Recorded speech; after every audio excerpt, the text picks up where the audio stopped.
नमस्कार, SBT news में आपका स्वागत है। पेश है 4 जून शुक्रवार शाम 7:15 बजे राजस्थान की बड़ी खबरें। राजस्थान में शुक्रवार से वीकेंड कर्फ्यू शुरू हो गया है। राजधानी जयपुर से लेकर हर जिले में अब मंगलवार सुबह 5 बजे तक जरूरी चीजों को छोड़ सब कुछ बंद रहेगा।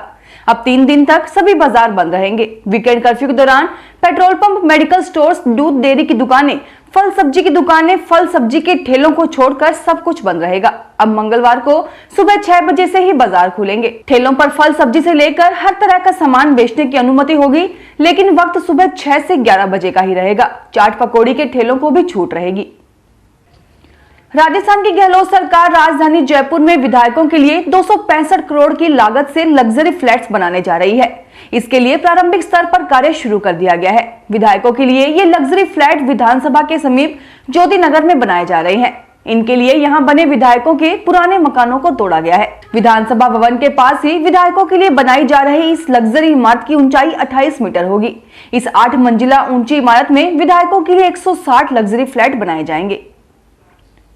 Rajasthan university of veterinary and animal science के संघटक कॉलेज के रूप में बीकानेर में college of dairy science and technology और बस्सी में college of dairy and food technology खोले जाने की स्वीकृति दी गई है। इस कॉलेज की स्थापना के लिए पहले साल में टीचिंग और नॉन टीचिंग कैटेगरी के 27 पदों सहित कुल 54 पदों की प्रशासनिक और वित्तीय स्वीकृति जारी की गई है।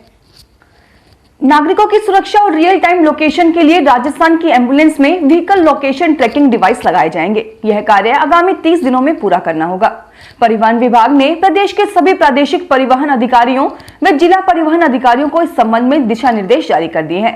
राजस्थान सरकार के परिवहन विभाग द्वारा प्रदेश भर के परिवहन कार्यालयों में रजिस्टर्ड एम्बुलेंस में अनिवार्य रूप से व्हीकल लोकेशन ट्रैकिंग डिवाइस लगाए जाने के आदेश जारी किए गए हैं। राजस्थान सरकार ने होमगार्ड महकमे को बड़ा तोहफा दिया है। सरकार ने पहली बार होमगार्ड में भर्ती नियम बनाए हैं। वर्ष 1962 में होमगार्ड एक्ट बना, लेकिन भर्ती नियम नहीं बन पाए। इधर भर्ती नियम नहीं होने से वर्ष 1999 से होमगार्ड में भर्ती के साथ ही पदोन्नति पर भी रोक लगी हुई थी। देश में आपदा के समय लोगों को जागरूक बनाने के लिए वर्ष 1962 में होमगार्ड संस्था का गठन किया गया। इसके लिए होमगार्ड एक्ट बनाया गया। एक्ट तो बनाया गया, लेकिन उस समय भर्ती पदोन्नति के नियम नहीं बने। झुंझुनू शहर के अंबेडकर छात्रावास के पास बनाए गए निरुद्ध बाल अपचारियों के कोविड आइसोलेशन से एक बाल अपचारी फरार हो गया। हालांकि 1 घंटे की मशक्कत के बाद इस बाल अपचारी को फिर से ढूंढ भी लिया गया। शहर कोतवाल मदन कड़वासरा ने बताया कि कोविड आइसोलेशन सेंटर से सूचना मिली थी कि पोक्सो एक्ट में निरुद्ध एक बाल अपचारी सुबह जब गार्ड मोटर चलाने के लिए गया, उस वक्त गच्चा देकर फरार हो गया। राजस्थान में सोना चांदी की कीमतों में आज रिकॉर्ड गिरावट रही। इस सीजन की यह सबसे बड़ी गिरावट दर्ज की गई। सोना कीमतों में 850 रुपए प्रति 10 ग्राम का मंदा रहा। वहीं चांदी की कीमतों में 1950 रुपए प्रति किलो की गिरावट देखी गई। जयपुर सराफा कमेटी की ओर से जारी भावों के अनुसार सोना 24 कैरेट का रेट 49,900 रुपए प्रति 10 ग्राम रहा। वहीं सोना जेवराती 47,600 रुपए प्रति 10 ग्राम रहा। चांदी कीमतें 72,750 रुपए प्रति किलो रही। जयपुर के स्टूडेंट्स में कोविड के दौरान पैदा हो रही नेगेटिविटी और मेंटल टेंशन को दूर करने के लिए ज्ञानदूत कार्यक्रम की शुरुआत आगामी 9 जून से होने जा रही है। कार्यक्रम के पहले चरण में 22 सब्जेक्ट्स की क्लास शुरू होंगी, जिनमें आर्ट्स की 13, साइंस की 7, कॉमर्स की 1 और लॉ की क्लास शुरू होंगी। राजस्थान के सभी सरकारी, निजी और विश्वविद्यालयों में पढ़ने वाले विद्यार्थी इन कोर्सेज से निःशुल्क जुड़ सकेंगे। कॉलेज शिक्षा आयुक्त संदेश नायक ने बताया कि इस कार्यक्रम में कक्षाओं का निःशुल्क लाभ लेने के लिए आयुक्तालय कॉलेज शिक्षा ने रजिस्ट्रेशन लिंक जारी कर दिया है। भारतीय किसान यूनियन के राष्ट्रीय प्रवक्ता व किसान नेता राकेश टिकैत इन दिनों राजस्थान में अपने संगठन की जड़ें मजबूत करने में जुटे हुए हैं। फिलहाल उनका पूरा फोकस किसान यूनियन की यूथ ब्रिगेड को तैयार करने पर नजर आ रहा है। इस बात का अंदाजा इस बात से लगाया जा सकता है कि टिकैत की अगुवाई वाले इस संगठन में प्रदेश के युवा मोर्चे में धड़ाधड़ नियुक्तियां हो रही हैं।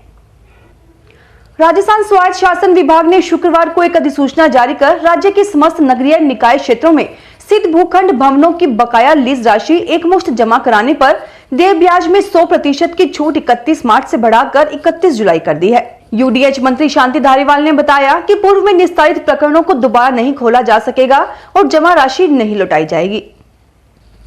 सरकार ने भले ही राजस्थान बोर्ड की 10वीं और 12वीं की परीक्षाएं रद्द कर दी हैं, लेकिन माध्यमिक शिक्षा बोर्ड को आर्थिक रूप से राहत नहीं मिली है।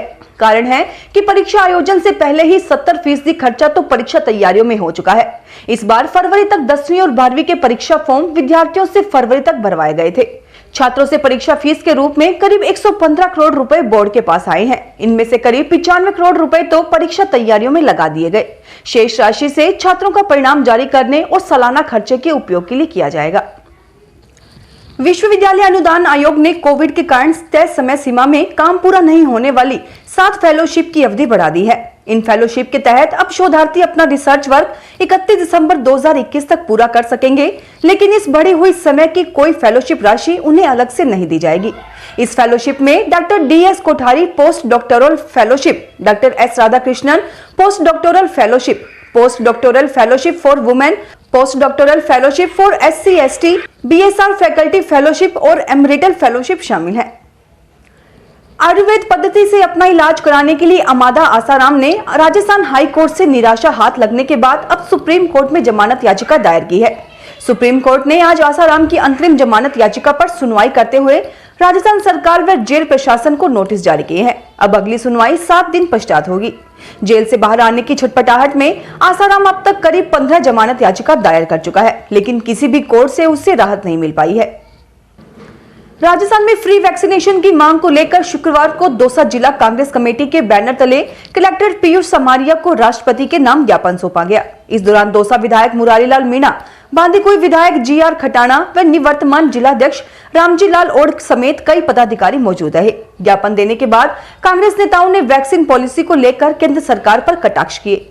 विधायक मुरारीलाल दौसा ने कहा कि केंद्र सरकार को अगर सच में देशवासियों की जान की चिंता है तो जल्दी से जल्दी सभी को फ्री कोरोना वैक्सीन लगाने की प्रक्रिया शुरू करनी चाहिए। प्री मानसून बारिश ने जब राजस्थान को भिगोया तो वहां के वन क्षेत्र चमकने लगे। अलवर का सरिस्का टाइगर रिजर्व भी इसी में से एक है। इस समय इसकी सुंदरता देखने को बन रही है। सुबह की सूर्य की किरणों के पड़ने के साथ ही पेड़ पौधे सोने जैसे चमकने लगते हैं। जहां तक नजर जा रही है हरियाली का कब्जा है। वन्य जीव अटखेलियां कर रहे हैं। वन्य अधिकारी की ओर से ली गई तस्वीरों ने इस मौसम में सरिस्का का नया रूप दिखाया है। कहीं मोर नाच रहे हैं तो कहीं चीतल आराम फरमा रहे हैं। बाघ भी पीछे नहीं है। मौसम सुहावना हुआ तो उसने भी चहलकदमी शुरू कर दी। आप भी देखिए तस्वीरों में सरिस्का की सुंदरता। फिलहाल इस बुलेटिन में इतना ही। फिर हाजिर होंगे और बड़ी खबरों के साथ। SBT न्यूज की वीडियो देखने के लिए हमारे चैनल को सब्सक्राइब करें और नोटिफिकेशन पाने के लिए बेल आइकन को प्रेस करें।